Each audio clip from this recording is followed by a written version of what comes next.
Hello. Hi everybody, I'm Shaun England. Usually gets a moment of silence, thanks very much. I actually looked into the origins of my last name recently, and it's not that English. Yeah, it's actually an anglicised word from the Viking settlers, England. That means to live by a river. Yeah, so this England's a little more start the boats, you know? I'm not called England, of course, because that's where I was conceived, like Brooklyn Beckham. Now I'm told I was conceived in the south of France, in Nice. Some say it's nice, yeah. My dad once called it Happy Girth Day. Yeah. Turns out Dad likes to live up by the Riviera.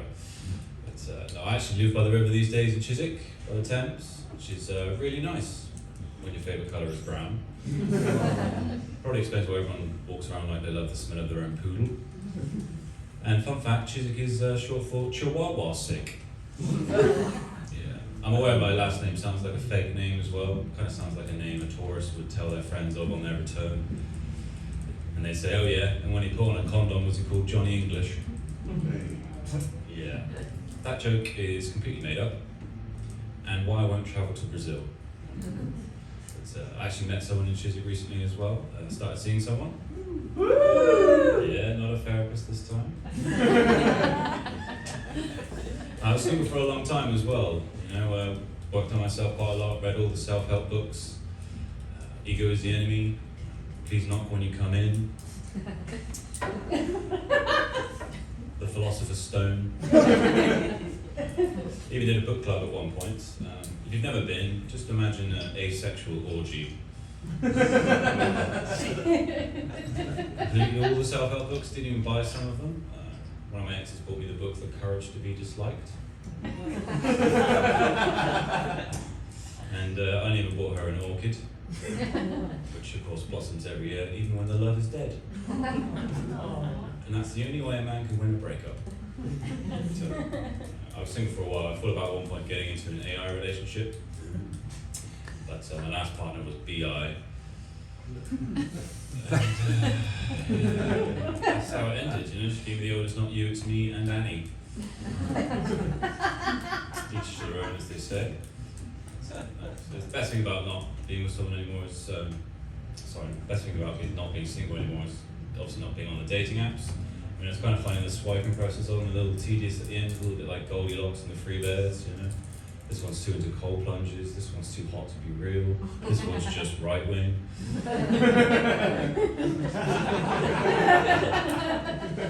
And the old bear pops up and wonders if you'll sleep in his bed. Stay for overnight oats. It gets tougher and tougher to be single as well. You gotta do crazy things nowadays, like sign into porn sites. I think rightly so, let's be honest. I mean, if you truly want to see the back of a head, you just gotta watch stand-up comedy clips. Am I right? Yeah. Everybody say hi, Siri. Hi, Siri. I'll screw up someone. But, I had some bad experience with dating. Like one time, I actually matched with someone who was really into reading. It turned out to be a typo on their profile, and they liked raw dogging. Could have been worse, you know. Could have been Reading. Either way, never far from Staines. So, that was the first time I said that one. It's disgusting, isn't it? No, one of the nicest things about being with someone again is just watching things together. I love my movies. Reviewed over 4,000 and lost my virginity at a normal age.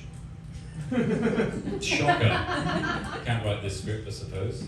But, I'm a massive cinephile. Never been keen on the word. Sounds like I just watched Disney movies.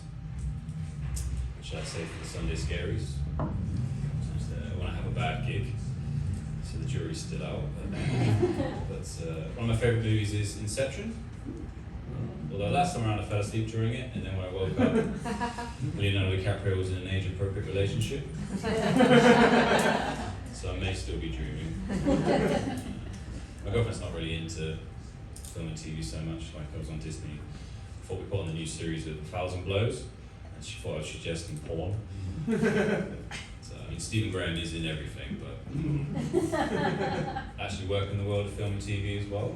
Used to work at the BBC, but I had to leave because I hate kids.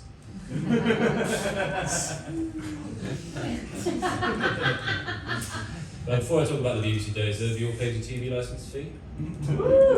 Half price. Yeah. No, I'm a little more pro TV licence fee these days because more and more aren't paying it and just watching uncensored YouTube. And now my parents' favourite thing is AI. Although they do think I paid the Apollo. And it was on the Apollo mission to make him away through A. So, I always still find it quite weird though how the BBC reports on itself whenever they're in a scandal. I'm sure you've all seen an episode of the news, right? Then they start giving themselves pronouns and speaking in the third person. I was reading an article about the Scott Mills issue on their website and they said they're looking into their recruitment policy on presenters. Well, it's never too early, let's be honest. And we already know what the BBC pronouns are, don't we? The Teletubbies used to shout the BBC pronouns at us. Uh-oh. Good old Teletubbies. No, we used to have a code word for someone who we thought might be in a scandal at the BBC. We used to call them Mr. Blobby. Yeah, because they were loved by the public, but you did not know what was going on inside. Still watch quite a few BBC shows. One of my favourites is Gone Fishing. Anyone like Gone Fishing? Yeah. Okay, well, it's quite popular, it's really good. Although Channel 5 have now copied it and they've got their one about birding. Of course, Channel 4 will have one soon about dogging. But who would watch? That one's new, that one. We'll figure it out. No, I had a good time at the BBC. Used to see the old celebrities, saw Louis Theroux a few times. Everybody watching Inside the Manosphere? Yeah, so I used to see Louis randomly. I saw him buying a baked potato in the canteen, buying chips in the canteen, and then I saw him buying potatoes at the local Tesco. Yeah, like, he loves potatoes so much I thought for a moment that Manosphere might be an Irish last name. Be a very different documentary. But an Irish comedian got quite upset with me about that joke recently. Probably because of my last name, I imagine. I am quite often offending the Irish. So what I like to do, I like to pay my respects, go home, pour myself a Guinness in my England pint glass, and I split the G, and then I let it sit and think about what it's done. It's like it's like a Guinness glass, it's just never settled, you know. My best celebrity spot, of course, was seeing David Attenborough. Yeah, turning 100 this Friday. Yeah, back in the day, he was a bit even more sprightly. I was walking out the building, and this 90-year-old giant David Attenborough just sped by me, right? I was in awe, I was walking with dinosaurs. Literally. So then I realised I'd become something that all of London hates. I'd become a slow walker. Yeah, there's always one. Get a few views. It's kind of ironic though, because one time I was just out on a lunch run running around, and I ran past Philip Schofield. Remember him? Yeah. Yeah, he loved a runner.